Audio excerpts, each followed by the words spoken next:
नमस्कार दोस्तों, आपका स्वागत है एक बार फिर से आपके अपने चैनल शास्त्र ज्ञान में। दोस्तों, आप कुछ नया सीखना चाहते हैं तो हमारे चैनल को सब्सक्राइब करें। अवश्य करें।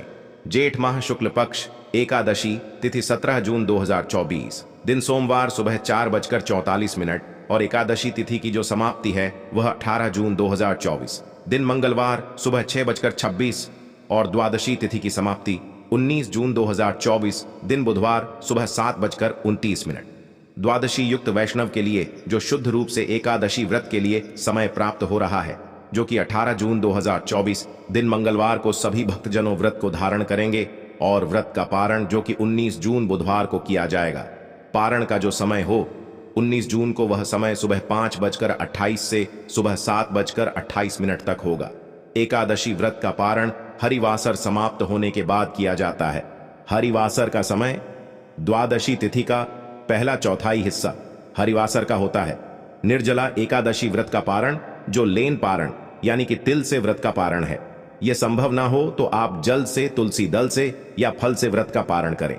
एकादशी तिथि का जो सूर्योदय का समय है वह समय सुबह 5:08 और सूर्यास्त का समय 6:50 ब्रह्म मुहूर्त का समय होगा। वह समय सुबह 4:03 से सुबह 4:04 तक होगा। योग जो शिव योग होगा रात्रि 9:29 तक। उसके बाद सिद्ध योग होगा 18 जून को, जो कि त्रिपुष्कर योग बन रहा है, जो कि दोपहर 3:26 से शुरू होकर के अगले दिन सुबह 5:24 तक होगा। नक्षत्र जो कि स्वाति नक्षत्र दोपहर 2:26 तक होगा। उसके बाद विशाखा नक्षत्र। जो भी भक्तजन व्रत को धारण करने वाले हैं उनको व्रत के दौरान शुद्ध और सात्विकता का पालन करना चाहिए। सात्विकता का पालन करना चाहिए, लहसुन प्याज मुक्त भोजन करना है और रात में भी आपको ओम नमो भगवते वासुदेवाय का जप करते हुए ब्रह्मचर्य का पालन करते हुए सोना चाहिए। हो सके तो भूमि पर शयन करें और अगले दिन सुबह ब्रह्म मुहूर्त में उठकर सबसे पहले श्री हरि का स्मरण कीजिए। मन ही मन संकल्प कीजिए। सुबह जल्दी उठकर के नित्य कर्मों से निवृत्त होकर घर के मुख्य द्वार की सफाई करें और हल्दी के जल का छिड़काव करें। इच्छा हो तो द्वार पर तोरण, रंगोली आदि लगाए दान करें। पवित्र नदियों में, सरोवर में स्नान कर ना जाए तो घर पर ही गंगा जल, हल्दी के जल से स्नान करना चाहिए और स्नान करके सुंदर शुद्ध पीले वस्त्र या हल्के रंग के वस्त्र दिन पहने, नीले काले वस्त्र धारण ना करें। सूर्यदेव को एक लोटा जल आपको चढ़ाना जरूर चाहिए। और आज ही के दिन चारों वेदों, शास्त्रों या पुराणों की जो माता कही जाती है, वेद माता माता गायत्री दिन की पूजा स्वयं ब्रह्मा विष्णु महेश भी करते हैं। उनका जन्म दिवस भी माना जाता है। उनका जन्म भी जेठ माह में शुक्ल पक्ष की एकादशी तिथि को हुआ था और आज ही के दिन पहली बार इसी विश्वामित्र ने गायत्री मंत्र को बोला था। इसलिए आज के दिन सूर्य देव को जब आप जल अर्पित करेंगे तो गायत्री मंत्र जरूर बोलना चाहिए। ओम भूर्भुवः स्वाहा तत्सवितुर्वरेण्यम धियो यो न प्रचोदयात्। फिर उसी लोटे में जल भर भर लीजिए और घूम जाइए। दक्षिण दिशा होकर पितरों के निमित्त ओम सर्वे भयो पितृदेव नमो नमः, पितृदेवता की जय, इस प्रकार से बोलते हुए जल अर्पित कीजिए। पूजा स्थल साफ करके व्रत करने का संकल्प लीजिए और थोड़े से चावल और जल हाथ में लेकर बोले, हे प्रभु, आज मैं चोर, पाखंडी, दुराचारी मनुष्य से बात नहीं करूंगा, ना ही किसी का दिल दुखाऊंगा। ब्राह्मण आदि को फलाहार और अन्न देकर प्रसन्न करूंगा। रात्रि को जागरण कर कीर्तन करूंगा, ओम नमो भगवते वासुदेवाय। इसके बाद द्वादशी मंत्र या गुरु मंत्र का जप करूंगा। राम हो, कृष्ण हो, नारायण हो इत्यादि विष्णु सहस्त्र नाम को कंठ का भूषण बनाऊंगा। ऐसी प्रतिज्ञा करके श्री विष्णु भगवान का स्मरण कर प्रार्थना करें, हे त्रिलोक पति, मेरी लाज आपके हाथ है, अतः मुझे इस संकल्प को पूरा करने की शस्य प्रदान करें। इस प्रकार धरती पर जल छोड़ दीजिए। शंकर का पूजा की तैयारी करें। मौन जप, शास्त्र पठान, कीर्तन, रात्रि जागरण, यह 5 चीजें एकादशी के भूषण होते हैं और यह सभी नर नारी को व्रत करना चाहिए। और इस दिन निर्जल व्रत करते हुए शेष शय्या रूप में भगवान श्री हरि विष्णु की आराधना करनी चाहिए।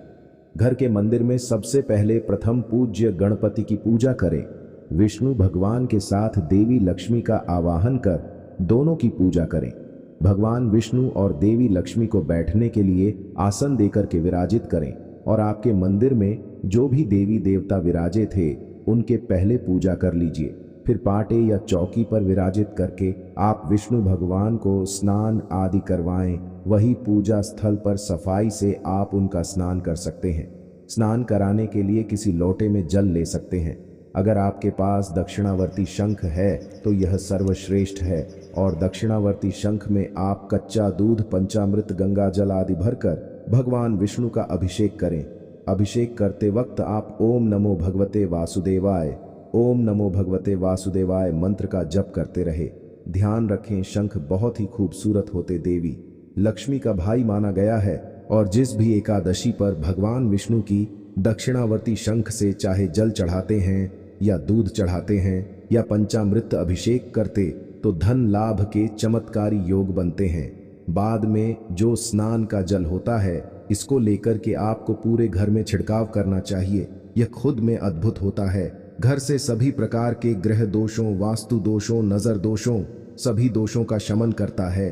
घर से दरिद्रता को दूर करके धन, सुख, संपत्ति के उपयोग को बढ़ा है और बुरा से बुरा दुर्भाग्य हो वह भी सौभाग्य में बदल जाता है। जय श्री राधे कृष्णा। प्रिय भक्तजनों, हर महीने 2 एकादशी तिथि शुक्ल पक्ष और कृष्ण पक्ष में पड़ती है, लेकिन सभी एकादशों में माघ शुक्ल की निर्जला एकादशी के व्रत को कठिन माना जाता है, क्योंकि इस व्रत में पूरे दिन अन्न और जल का त्याग करना होता है। इस व्रत की महिमा भी अपार होती है।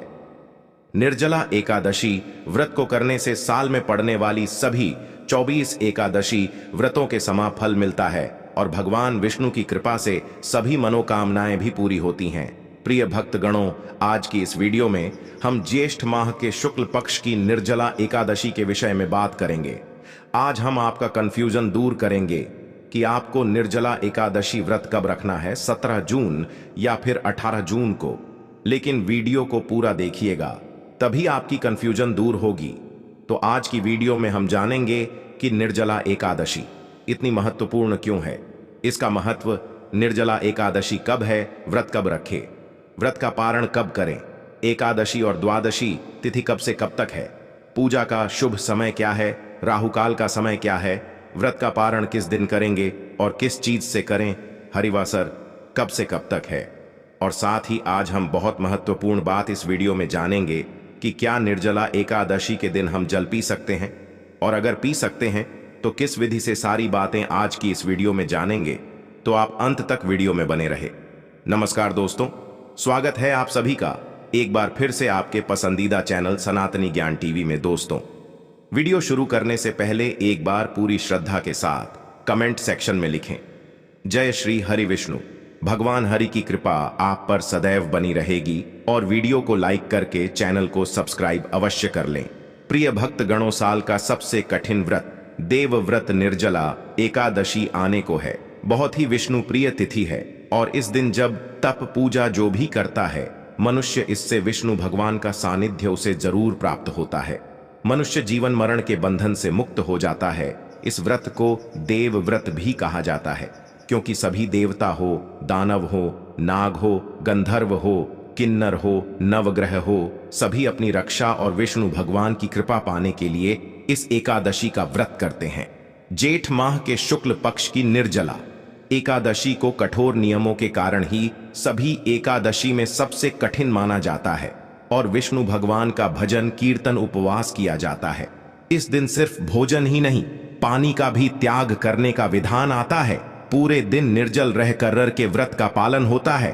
पहले दिन सूर्य उदय से लेकर अगले दिन सूर्य उदय तक बिना पारण के जल का सेवन नहीं किया जाता और कहा जाता है जो भी मनुष्य निर्जल रहकर इस उपवास को करता है उसे साल के सभी 24 एकादशी व्रत के समान संपूर्ण फल की प्राप्ति मिलती है। उसके पापों का शमन होता है। आशीवेद व्यास जी के अनुसार इस एकादशी को प्रथम पांडव पुत्र भीम ने किया था और इसी वजह से इसे भीमसेनी एकादशी भी कहते हैं। और महर्षि वेद व्यास जी ने ही पांडवों को निर्जला एकादशी व्रत का संकल्प करवाया था। इस एकादशी को भीम एकादशी व पांडव एकादशी कहीं जाने के पीछे एक पौराणिक छोटा सा वृतांत आपको बताता हूं। जब व्यास जी ने भीमसेन से कहा कि यदि आप नरक को दूषित समझते हैं और स्वर्ग लोक की प्राप्ति को आप जरूरी समझते हैं, तो दोनों पक्षों की एकादश यों के दिन भोजन नहीं करना चाहिए।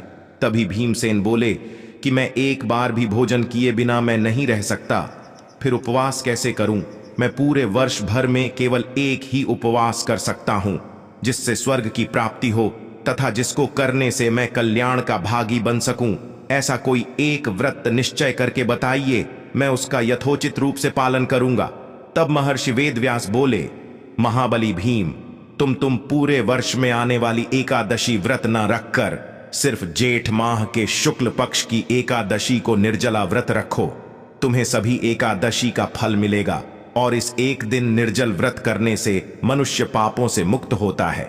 मृत्यु के समय भयानक यमदूत दिखाई नहीं देते, बल्कि भगवान श्री हरि के दूत स्वर्ग से आकर उन्हें पुष्कर विमान पर बैठाकर स्वर्ग लेकर जाते हैं। भीमसेन ने इसको रखने को तैयार हुए और व्रत को रखा। इस व्रत को पूर्ण किया और स्वर्ग लोक की प्राप्ति की। इसी वजह से इस व्रत को पांडव एकादशी और भीमसेनी एकादशी भी कहा जाता है। प्रिय भक्त गणों, सबसे पहले जान लेते हैं, क्या निर्जला एकादशी व्रत में पी सकते हैं पानी? फिर उसके बाद जानेंगे निर्जला एकादशी व्रत के शुभ मुहूर्त और पारण समय के बारे में। प्रिय भक्त गणों, निर्जला एकादशी का व्रत कठोर होता है। खासकर माघ के महीने में जब प्रचंड गर्मी पड़ती है, तब निर्जला एकादशी का व्रत रखा जाता है, जो कि जीवन में जल के महत्व को बताता है। लेकिन अगर आपने निर्जला एकादशी का व्रत रखा है और आपको बहुत अधिक प्यास लग रही है या ऐसी स्थिति आ पड़े कि जल के बिना प्राण संकट में आ जाए, तो इसके लिए शास्त्रों में कुछ उपाय भी बताए गए हैं, जिससे कि आपकी प्यास भी बुझ जाएगी और कोई दोष नहीं लगेगा। साथ ही इस विधि से जल ग्रहण करने पर आपका व्रत भी निष्फल नहीं होगा।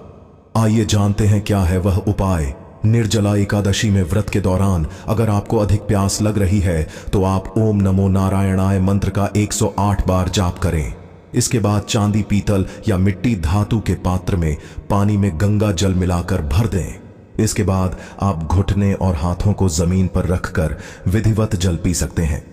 इससे व्रत निष्फल नहीं होता है। इस तरह से जल पीने के बाद आप पुण्य व्रत का पालन करें और अगले दिन यानी द्वादशी तिथि को विधिपूर्वक एकादशी व्रत का पारण करें। निर्जला एकादशी में व्रत के दौरान अगर आपका गला सूख रहा है तो आप आमचन आचमन कर सकते हैं। इसके अलावा आप कुल्ला करके पानी को बाहर निकाल सकते हैं। इससे पानी गले से नीचे नहीं जाए और आपका व्रत भी नहीं टूटेगा। आइए जानते हैं